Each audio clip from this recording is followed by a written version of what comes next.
Hey, Mike. Do you know specifically who's going to come out for Seniors Day ceremony from I'm pretty sure Connor, Jordan, and Ash.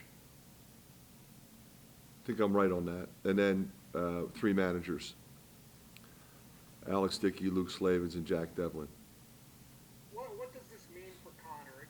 He said the other night that he hadn't come to any kind of a decision. Will that be down the line?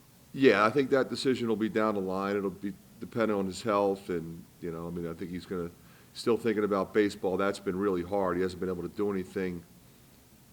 Baseball, he would normally be hitting, throughout the winter, but because of his arm, he hasn't been able to do that. So I don't know where that's going to end up. So he's got a lot, Mike, to think about. Coach, the next question comes from Tom Kicker. Hey, Fran, what are your thoughts on Northwestern so far this year? I've been impressed with them. I think Chris does a really good job. They got a veteran team. I think Pete Nance has taken his game to another level, as has Boo Buie. But you have Audige. I mean, you've got some Ryan Young coming off the bench. Robbie Barron, I think, has really played better. Julian Roper moved into the starting lineup. Ty Berry. I mean, they've got a lot of weapons. They run really good stuff. It's hard to guard. They have won some some big games. You win on the road at Michigan State without your leading scorer. It tells you a lot about this team. They've lost some really tough ones where they've been right there. A lot of really close losses. I mean, they're a team that could very easily be in the hunt. Ball bounces their way a couple times. So, we have incredible respect for that program. Our next question is from Steve Patterson. What does a senior group mean to you? Well, it's a little different when your son is part of it, but we've been very close with the Bohannons and the Ash family, since we got to town. I mean, they kind of grew up together, those guys, playing against each other, playing with each other, ended up at the same place. I think there was always that, when they were in, sixth grade, hoping one day to be a Hawk. So, I mean, obviously it's a little more emotional for me when your son is involved and he's out there with his buddies. But I think every year, guys, I mean, it's always going to be an emotional thing. As you know, I mean, a very close relationship with my guys, and incredible appreciation for the hard work that they put in, the sacrifices that they make, not only them but their families. And obviously we travel, and the parents come on the road, and you get to know them through the recruiting process. So it's something that we try to do the best job we can to recognize what they've meant to this institution and our program. Next question is from Kennington Smith.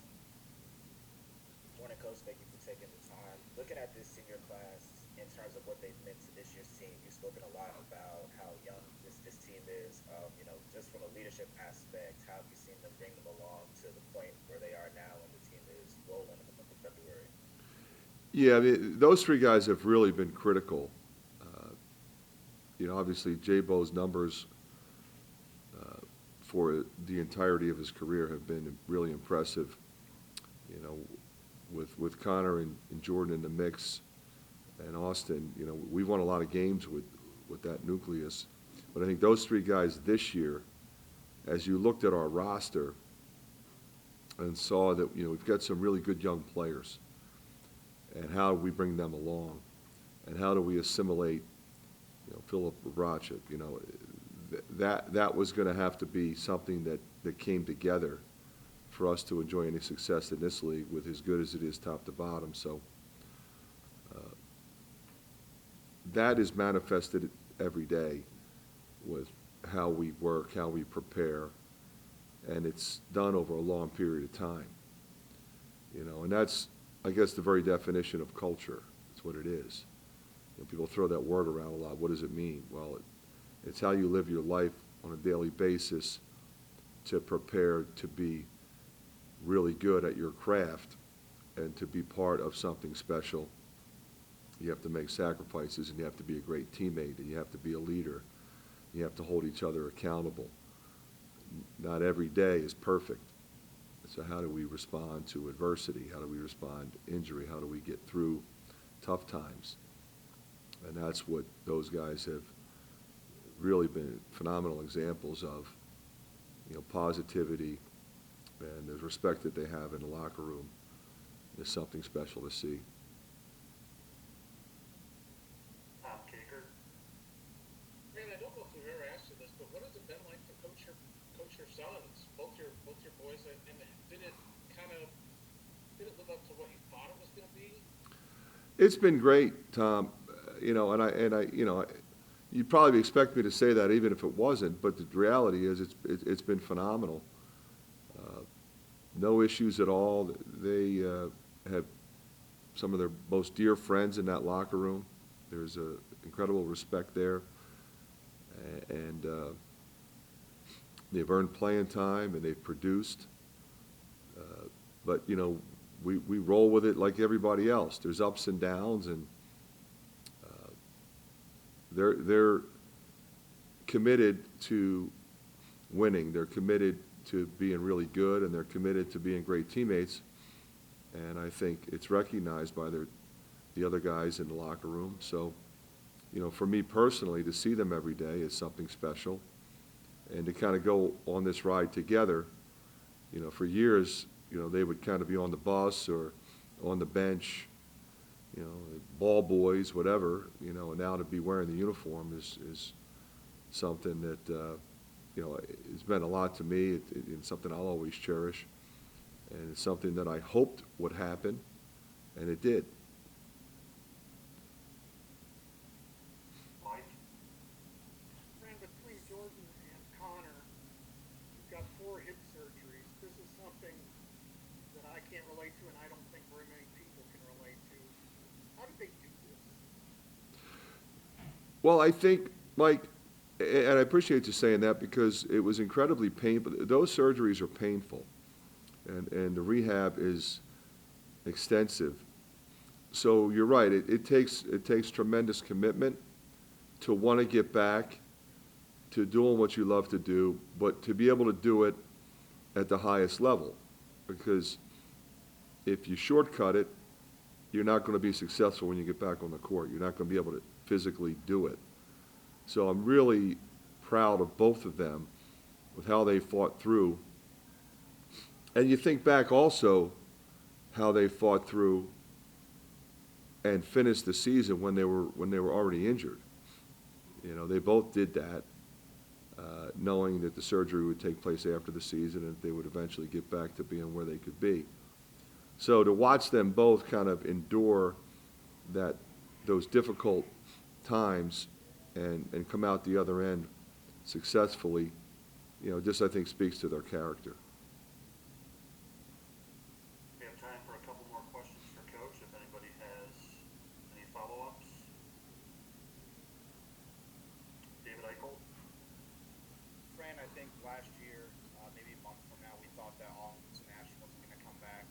You know, we asked you before the season, but now that the season's, you know, coming to a close, what has he meant to this program and this team, and what was that moment like when you gave him that scholarship? Well, the thing about Austin is, you know, and it's something, to be honest with you guys, I mean, I wish I could get him more playing time because, quite honestly, he deserves to play more. We have, without a doubt, the deepest team we've had. I didn't know how this would all unfold, but so many guys are producing. He's good enough to play at this level, but his professionalism every day, you know, he essentially the leader of the scout team, and they do an unbelievable job getting our guys ready to play. He's ready anytime I call his number to come in and produce. I think he really wanted to go somewhere and you get 15 shots a game. If he, wherever he goes, he's going to make them, I'll tell you that. So I just appreciate who he is. He's one of Connor's best friends, Patrick too. And just having him around is something that everybody feels good about. Everybody appreciates what he brings to the table. And he's one of those guys that will really be missed when he's not here. And I mean that sincerely. Hey, Coach, thanks for your time. All right. Good luck on- We really haven't come to a final conclusion, but what is Monday night going to mean to you, potentially concluding your career playing for your dad? Yeah, I mean, it's going to be really special, probably emotional. Definitely going to be some added motivation to the game. Playing possibly what will be my final game in Carver it's going to be quite the night. Going through it with another guy I came in with, Austin, being J-Bo's last night. It's just going to be, I'm excited, but I'm also, I know that at some point probably going to be emotional and somewhat sad.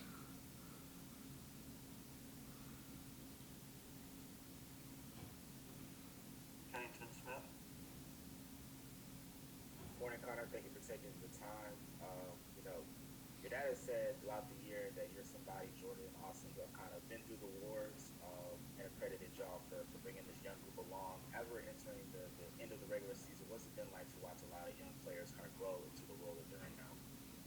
It's been great because I think we've had so many guys kind of epitomize like what young players are in this league and what they can be, and also we've had some highs and lows. You've seen guys like last game, like Tony gets 20, and Chris is playing phenomenal. These are things that Tony had a career high, and that's that was with 4 games to go in the year, and he's played really well. But then there's also going to be some games where young guys don't get into the flow as much, and that's the way it is. That's how it is for everybody. But I would say even more so when you're younger, there are more games where it takes a little more to get into it. It may be a more physical game. It may be a veteran guy gets you in foul trouble by doing some stuff that you haven't really seen before and you don't know how to deal with. All of these things happen in a Big Ten game, and I think that as the season's gone on, certain guys have learned and have progressed in so many ways, and they've been playing, and I feel like we're kind of we're playing well right now, and it's showing because a lot of different people are giving pieces to everything that we're doing. Back to Tom. Connor, I asked your dad this earlier, so I'm going to ask you. You probably had some expectations coming in of what it was going to be like to play for your dad. Has it been what you thought it would be? Has it been more than that for you? Honestly, this has kind of been what I thought it would be like. I thought that we would definitely kind of butt heads a little bit at times, and I expected that coming in, which we did. But honestly, recently we haven't as much. I would say this year and last year we really don't get into it very much. But more so my freshman year and sophomore year when I spoke up a little bit more. I would say those years were a little worse. But in terms of games and being on winning teams, this is what I expected. Everywhere I've been, I've always expected to win. I've been pretty successful doing that my entire career. I've played on some really good teams. I knew we would have good teams when I came in. I knew I was coming in with good players, and Luka, obviously, Jack, and all throughout. And then the next year coming in with Wheezy, I knew what was to come, and I had expectations of that. And I feel like I've met that. I feel like I've kind of met everything that I built up in my head what this was going to be. David Eichel. Connor, you've had obviously 2 major hip surgeries, and I don't want to waste the rest of Zoom call describing probably every other injury you've had over your career. But it's not easy for anybody to deal with. What's kept you motivated to keep coming back and playing for your dad? Because I think a lot of people not would have thrown in the towel, but given all your ailments and what you played through, I mean, it's probably pretty hard to stay motivated at times. What's kind of kept you going? Yeah, I've definitely dealt with some stuff, but at the end of the day, it's I feel like that kind of stuff, those kind of setbacks don't outweigh the feeling of like winning on the road or seeing your name revealed on Selection Sunday, like all of these things that I feel like going through the hip surgery, like I did that so that I could come back and be a part of this team, regardless if I was going to be 100% or not. Which realistically, the hip surgeries are pretty serious, and it's going to take a long time for me to get back completely healthy, and that is what happened. But that was expected. I knew that when I went through that I knew I wanted to come back and be a part of this team because I knew we could be pretty good, and seeing our name revealed on Selection Sunday. This stretch that we've been on, winning at Ohio State, winning at Nebraska, beating Michigan State at home by 30, all of these things make it worth it 10 times. It's not even close. Okay, Connor, the final question for you comes from Kennington Smith. Your dad spoke about Austin Ash as somebody who probably deserves to play more, but it's just a deep team. Leader of the scout team, somebody at the end of the bench who's always on his feet, getting everybody hyped. What does he mean to this team from your point of view? Yeah, I mean he's I would say that's kind of more near and dear to my heart because that's my guy who came in together, lived with him every year since I've been here. He's very, very good. There's no other way to put it. Like he doesn't look the part, and it's funny because a lot of people I think disrespect him and discredit him because of how he looks. I mean, he's not your typical athlete, but he's crafty. He makes shots ridiculously, like fade away, shot fakes, step through. Like some of the shots he makes are pretty stupid. Like it makes no sense. You would be amazed if you watch practice. And he's definitely somebody who would play more on a lot of other teams. Obviously, we have a pretty deep backcourt, and I just think that. He's always ready, and he's always had a great attitude, and that's what you want out of your kind of 11th or 12th guy. He's going to be somebody who is a leader. He's never going to complain about minutes. He's always been that guy. That's how he came in, and he definitely would have played more at a lot of different places. And I'm sure if he comes back next year, I don't really know what he has planned, but if he transfers next year. To somewhere else, I know he's going to play and play well because he's seriously a really good player. And I'm not just saying that because he's my friend. Hey, Connor, thanks. Yeah. Good luck. In your development? Honestly, to me, it means a lot. Learning from J-Bo, Ash, and Connor taught me a lot of things, like things to do on the court, ways to move off the court, and just being around them and letting them guide me through the journey I'm trying to go to helps a lot, and I respect them for that. Kennington Smith. Tony, this is a Northwestern team, kind of like y'all does turn the ball over a lot, pretty efficient. As somebody who's a really good defender, what do you see as the best way to kind of attack this offense and continue to create turnovers? Continue our press, continue our aggressive press, and put pressure on the ball. And just try to get the ball out the point guard hands and get it to somebody else's hand who turns it over more. And whoever comes in, like the freshmen, just put pressure on them, and hopefully they'll turn the ball over. Tony, I don't think you've ever lacked for confidence, but how much confidence did you gain from Friday night to be able to play at the level you did? It went skyrocket, honestly. My shoulder's been feeling better. Been doing a lot of therapy and treating it right. So now that I know that my shoulder's back and I don't go through the pain like I used to, really boosted it a lot. And after that game, it felt good. I'm like, okay, I'm getting back to my groove. So that just boosted my confidence a lot. Any other questions for Tony? Steve Banner. Yeah, Tony, as as a team, what do you guys need to get out of this last week of the season to be where you want to be heading into tournaments? Just continuing to up our defense. We're playing good defense now, but we got to do it consistently throughout the 40 minutes and not just throughout 20 minutes, 10 minutes throughout the game. Continue to move the ball well. Continue to rebound offensively and defensively, and just pick up what we slack at and move a lot more on offense and continue to put pressure on players on defense, and hopefully they mess up and we continue to keep running the way we like to run. Okay, Tony, thanks for your time and good luck on Monday. Thank you.